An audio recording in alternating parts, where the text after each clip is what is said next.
നമസ്തേ. അതായത് കാറ്റായത്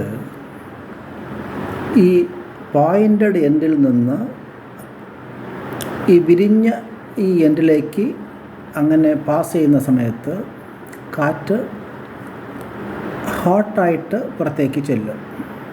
അതേ സമയത്ത് ഈ വിരിവായിട്ടുള്ള ഈ പ്ലേസിൽ നിന്ന് എയർ പോയിൻ്റഡ് ഹോൾ വഴിയായിട്ട് ആ പാകം വഴിയായിട്ട് പുറത്തേക്ക് ചെല്ലുമ്പോൾ അത് കൂളായിട്ട് പുറത്തേക്ക് ചെല്ലും. അതായത് നമ്മുടെ വായിൽ ഇങ്ങനെ വിരിച്ചു വച്ചിട്ട്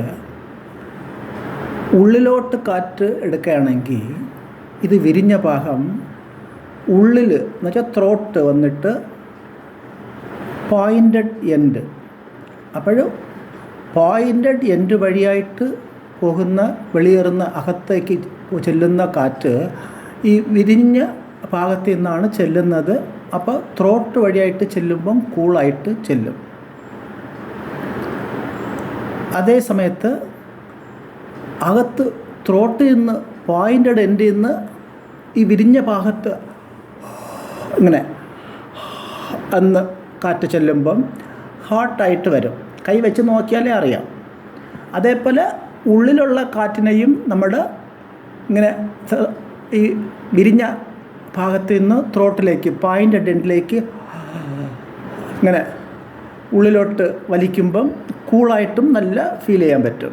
ഈ പ്രോസസ്സ്, ഈ ഉള്ളിലോട്ട് എടുക്കുന്ന ഈ പ്രോസസ്സ് നമുക്ക് കൂളായിട്ട് ത്രോട്ടിലേക്ക് ഫീലാകുന്നത് കൊണ്ട് ത്രോട്ടിലും അല്ലെങ്കിൽ വായുടെ ഉൾഭാഗത്തും ഈസോഫാഗസ്, ഇൻറ്റസ്റ്റൈൻ ഇവിടെയൊക്കെ അൾസർ അല്ലെങ്കിൽ പുണ്ണുണ്ടായിരുന്നാൽ അതിനെ കൂൾ ചെയ്യാം, അതിനെ ബാലൻസ് ചെയ്യാം, അതിനെ ഗുണമാക്കാൻ പറ്റും.